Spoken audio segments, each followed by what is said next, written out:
Hello and welcome to Volusia Magazine. I'm Amber Osman. In this week's episode, a historic beachside hotel reopens. The 2018 Daytona Beach Half Marathon has a date, and we'll have safety tips for the upcoming holiday weekend. Later on in the program, Joanne Magley sits down with Dave Troxler from Vind. Those segments and more coming right up on Volusia Magazine. I hope you stay tuned.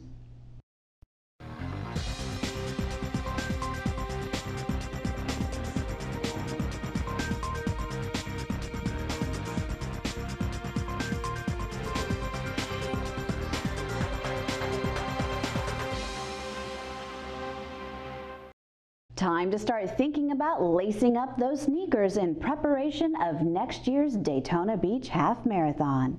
Volusia County government and the Daytona International Speedway have announced the 2018 Daytona Beach Half Marathon, and it will be held at 7:30 a.m. Sunday, February 4th, 3 weeks prior to the 60th annual Daytona 500. Early registration opens July 1st. County Manager Jim Deneen believes the event planned for 2018 will have a lasting and positive impact on tourism in the area and will attract a number of families. Really opened up that 5K to a lot more people. One, they could come in and watch someone run the half marathon and then go ahead and run the 5K. That's really good for people that maybe were trading off kids, or the people that wanted their kids to run, or people that did want to run it afterwards. So it's become this giant family thing, you know, and that's the essence of running.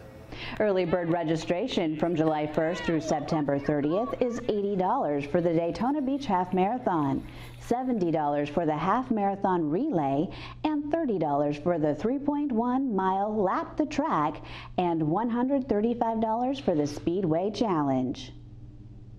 For more information on the Daytona Beach Half Marathon or to register, you can visit DaytonaBeachHalf.com.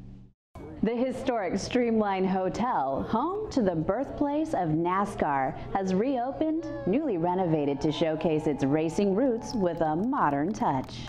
The hotel is most recognized as the birthplace of NASCAR when founder Bill France Sr., along with drivers, officials, and promoters, gathered at the hotel's rooftop bar, Ebony Sky, in December of 1947, and after weeks of conversation, walked away with the formation of NASCAR. When he purchased the building in 2014, Eddie Hennessy had hopes to revert the hotel back to its racing roots. Fortunately, Eddie stepped in and not only preserved NASCAR's history and foundation, he's added a beautiful, preserved and iconic building for the city of Daytona. I love the building. The opportunity fell into my lap. You know, with the support of Jim France, the family, ISC, NASCAR, you know, we made this happen. The Streamline, which officially opened in May, is described as a South Beach Art Deco-style boutique hotel. The signature feature is the Sky Lounge, a rooftop bar offering a 360-degree view of the area. The hotel also has a restaurant on site and is available for events. For more information, you can visit StreamlineHotel.com. It's been nearly 3 months since the Florida Department of Health expanded services at its New Smyrna Beach location. It's a move that increases convenience for Southeast Volusia clients. Dr. Holly Smith recently stopped by the New Smyrna Beach Clinic and has this report.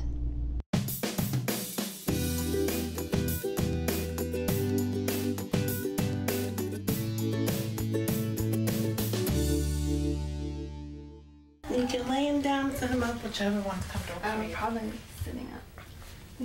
Happy babies and happy parents. That's who's using the expanded services at the New Smyrna Beach location of the Florida Department of Health.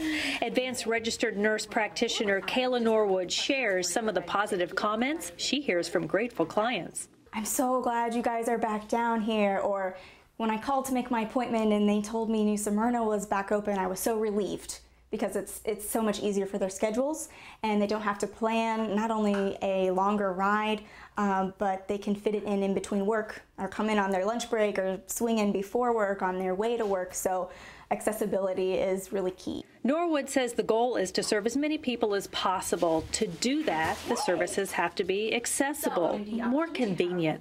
So to meet the needs of the people served by the Florida Department of Health, things changed at the New Smyrna Beach location. Well, actually, several things changed. Things have changed a lot.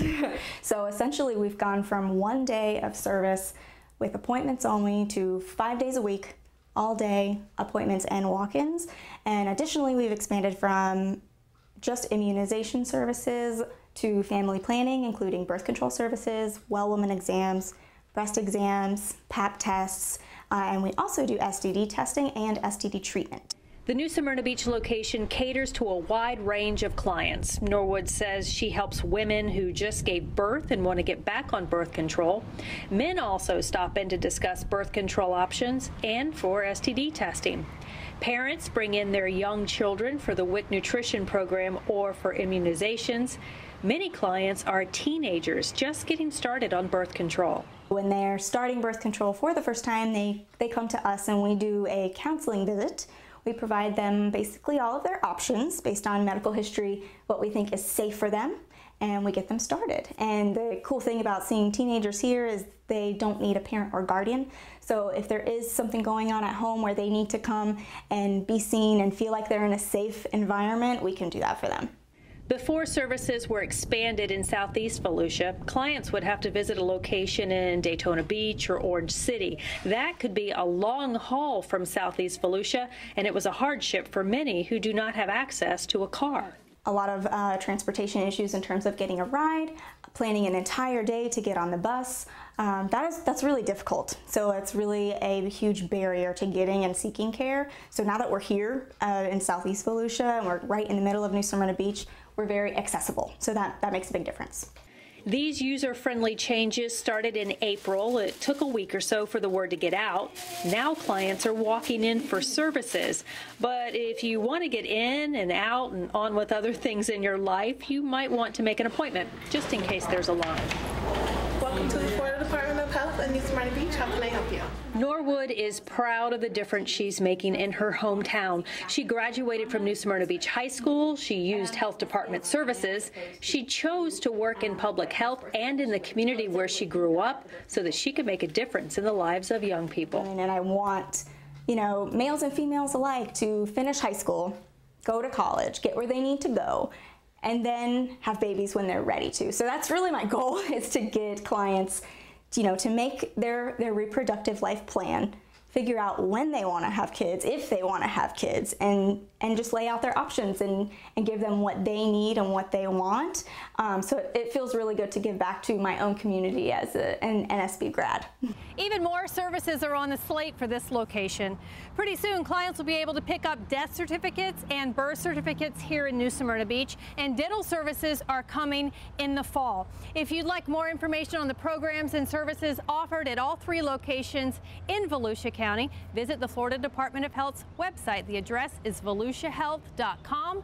That's volusiahealth.com. For the Florida Department of Health in Volusia County, I'm Dr. Holly Smith. It's hot outside, and it's going to be even hotter on the 4th of July. As we prepare to celebrate Independence Day, Volusia County Fire Rescue urges residents to celebrate safely. In 2015, about 11,500 people needed medical treatment due to injuries associated with fireworks, according to the National Safety Council. Sparklers and rockets accounted for thousands of these injuries. The word we want to put out is, parents, please be careful when you do use fireworks. Remember, fire, especially sparklers, can burn at a temperature of 2,000 degrees. For us, that'll melt metal. So we want to keep those young skins safe and just keep them out of harm's way while you're doing it. Did you know that the personal use of fireworks is actually illegal in Florida except for certain agricultural and mining purposes? Basically, if it explodes or flies, it's illegal. If you're buying fireworks to burn at a backyard party, you're breaking the law. Florida law classifies it as a first-degree misdemeanor, which means those convicted could face up to a year in prison and a $1,000 fine and court costs. Consumers who decide to purchase legal fireworks are urged to follow these tips from Volusia County Fire Rescue. Never allow young children to play with or ignite fireworks, including sparklers. Never place any part of your body directly over a fireworks device when lighting the fuse. Light fireworks one at a time, then move away from them quickly. Keep a bucket of water or a garden hose handy in case of a fire. After fireworks stop burning, douse them with water from a bucket or hose. Finally, pick up all the debris and spent fireworks. For families that like to do fireworks and participate in that, we would recommend that you keep the folks safe. You attend one of the public venues where the fireworks displays are being put on professionally. Let them deal with it, and the family stays safe and enjoys a good scene. When making beach plans for the 4th of July holiday weekend, there's important information for residents and visitors alike to keep you safe. Beachgoers are reminded that fireworks are prohibited on Volusia County beaches, to have them in possession or to use them. Law enforcement officers will confiscate fireworks immediately. July 4th is typically the busiest holiday on the beach, and all of those extra visitors mean a lot of trash. Fireworks and litter are detrimental to beach wildlife and pose a safety hazard for beachgoers. Please take everything you brought to the beach when you leave for the day and make litter pickup a family affair. It's a great activity to teach young and old the importance of keeping a clean beach.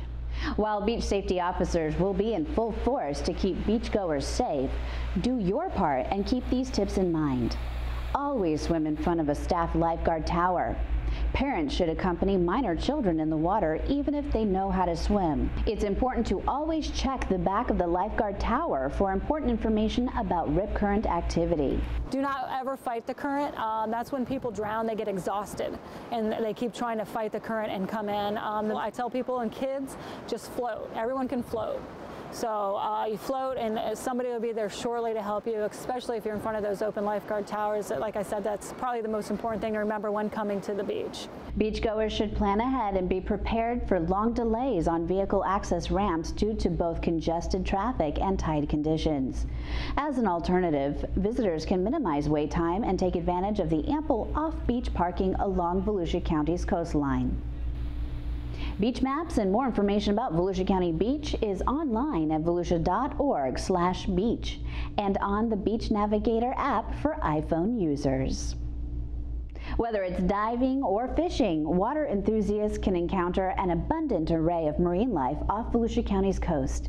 This week on Volusia Here and Now, we'll join Shelley Safranek at the Marine Science Center as she learns about a new resource that is helping divers and fishermen identify different species when enjoying the ocean.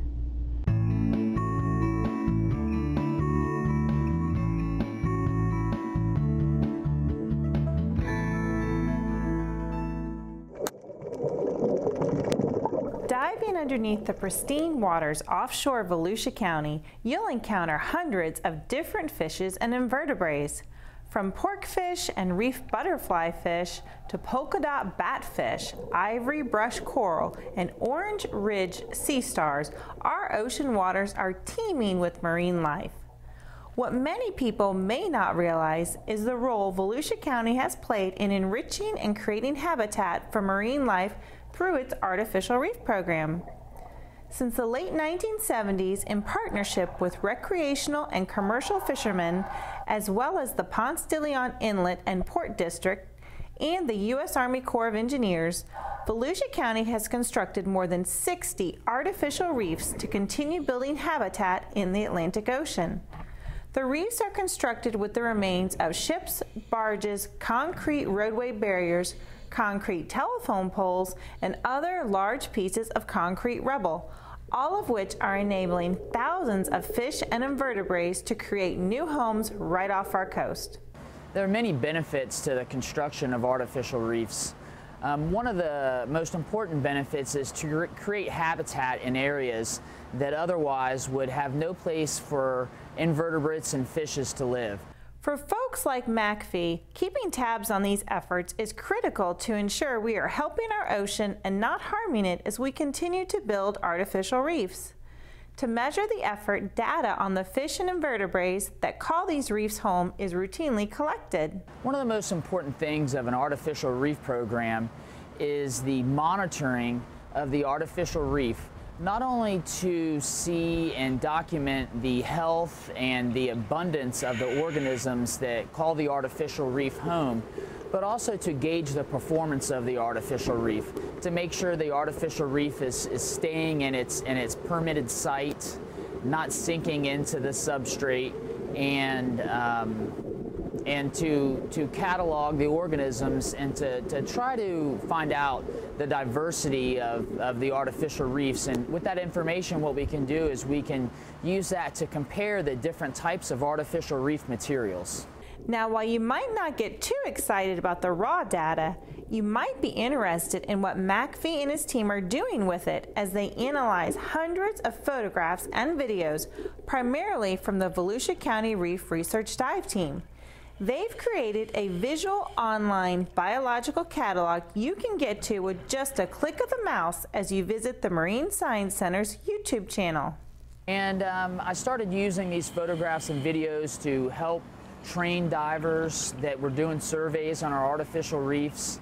I also wanted to make this catalog accessible to people online, and it started off as photographs, and then I started to realize that the videos gave a little bit more information on how to identify these fishes underwater, because you began to see the behaviors, and if people are going to be identifying these fishes and invertebrates underwater, I thought the videos were much more helpful for me to obtain my goal of training these individuals and these volunteers that were helping the artificial reef program out.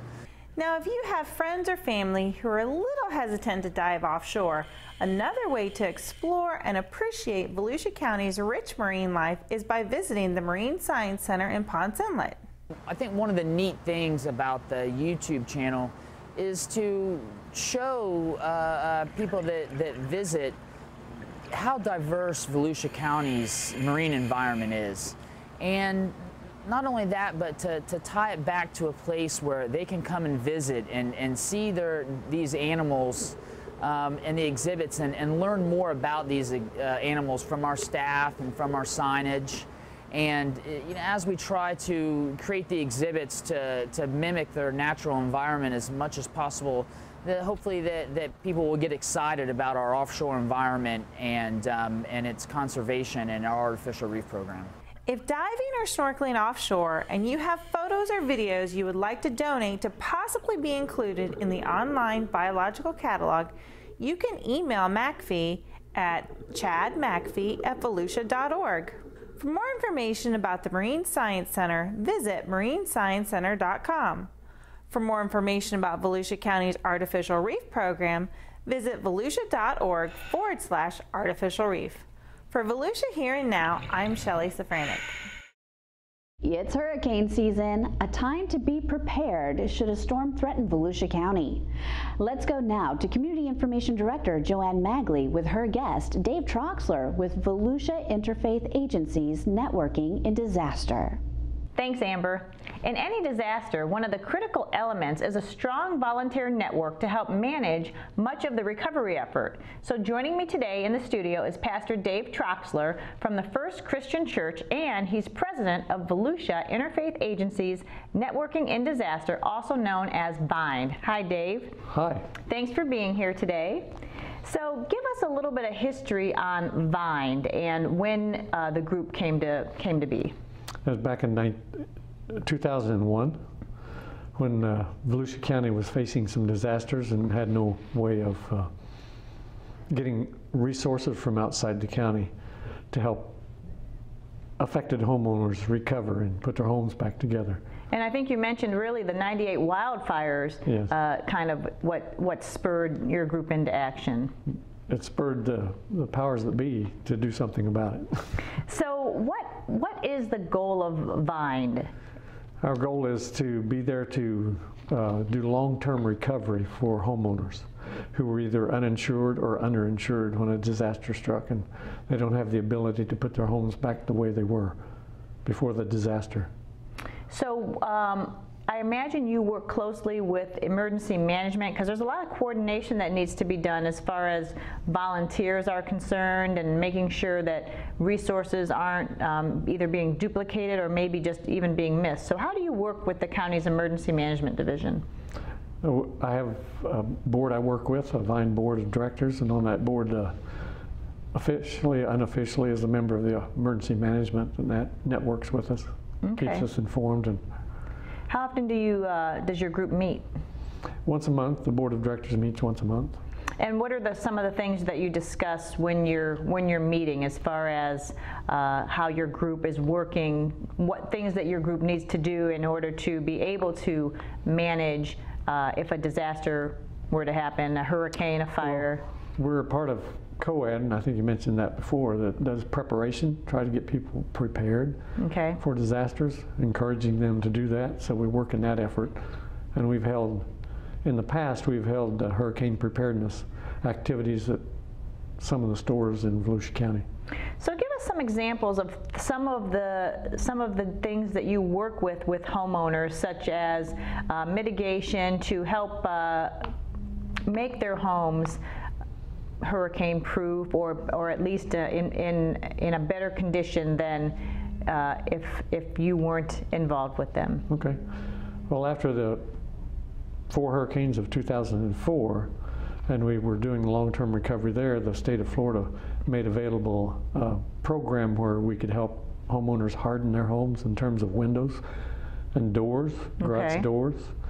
And that's when we did mitigation work. If the homeowner would apply for that and qualified for that, the volunteers we had working with us would install those items, and the grant from the state would pay for them. So this is a case where homeowners have to probably fill out an application to make sure they meet certain income requirements. Yes. And then if they do, then that's where your group comes in, and then you find the materials and the labor to put those windows or those doors or the roofs or whatever in place. Since we're a 501c3, we have established relationships with some of the major building businesses in the county, and that's where we get discount prices to buy those materials with. I know you also you help with other needs that families might have. So let's say clothing. If families are in need of clothing, how does Vine help close that gap? We help close that by pointing the individual to the sources in the county that we know about where they can get that clothing, such as Red Cross, Salvation Army, or a thrift store. So you really help to be that resource for the family and in whatever need that they may have. We try to. You're currently still working with a number of families that were affected by Hurricane Matthew, and my numbers show more than 3,000 families. That's the tip of the iceberg. I don't think many people realize Volusia County had the most registrations with FEMA after Hurricane Matthew, 17,555 registrations in Volusia County alone. That was way more than any of the other 6 counties that were affected. And out of that, we've been working with people who are over 55, had damage to their homes, and there was over 3,000 of those. So what are some of the things that you're working on those people with? Give us some examples of here now, what are we, 9 months after the hurricane, and people what are the unmet needs that people still have? So we have to wait. Long-term means long-term. We wait till the resources the people have on hand are tried and used to the best of their ability, whether it's their private finances, their insurance, or family, friends. Any resource they might have available is used up. And then if they apply to Vine, then we do case management, where we have to document everything and see what the actual need is. And that comes to what's called an unmet needs committee, and that committee says yes or no to it. And then if it's approved, then we have a rebuild coordinator that works with volunteers that come in, skilled volunteers. We buy the materials and we do the repair. Okay, so if somebody wants to be involved and volunteer with your group, how can they do that? Call 255-5510, area code 386. Or we have a website as well. And I imagine that someone might not necessarily know what they want to do, but they want to be able to work with your group. And there's probably a myriad of different types of roles that they can come into, or do you just assign them whatever the need is? The operation has specific needs for specific talents, and if someone wants to volunteer their time, we welcome that very much. And right now we're just in the process of posting a need through United Way on their volunteer website, because we need a volunteer coordinator. That's somebody to be in the office to receive calls and do networking with denominations. Okay. How many volunteers do you currently have? Well, let me let you know how we put staffing together after a disaster, because back after '04 there was what they called an NEG grant from the federal government, and that grant would put people who were put out of work because of the disaster, meaning lost their job, or had been out of work for 6 months. We could hire them. They apply for jobs, and what we need is case managers and a overall program coordinator, volunteer coordinator, and construction coordinator. And that grant provides salary for up to a year for that person, puts them back to work. Currently we have 6 case managers at work. The Methodist Church has 1, they're adding 2. Catholic Charities just added 1 last week, 1 more, and so we have a lot of cases to manage yet. And as far as volunteers are concerned, how many volunteers do you typically coordinate at any given time during a disaster? Like beginning towards the end of this summer, we expect volunteer teams from up north to come south. When the snow flies up north, they come south to help us out. Okay. And that's usually teams of 10 to 15 individuals who are skilled, like carpenters, plumbers, laborers who can do the work. Okay. And you mentioned a website earlier, so what is that website for people to go on and learn more about VIND? That's floridavine.org. All right. Well, Pastor Dave Troxler from the First Christian Church, and of course from VIND, Volusia Interfaith Agencies Networking in Disaster, thanks so much for being here today and providing the information. Well, thank you very much. Amber, back to you. Thanks, Joanne, and thank you for watching Volusia Magazine. If you have any questions about the show, you can feel free to give us a call at any of the numbers you see listed here, or you can log on to volusia.org and click on the News tab at the top of the screen to find us. And we hope you won't forget to listen to Volusia Today. That's Volusia County Government's weekly public radio broadcast. Volusia Today airs every Tuesday, Wednesday, and Sunday mornings on the local radio stations you see on your screen. For Volusia Magazine, I'm Amber Osman, and I hope you have a wonderful evening.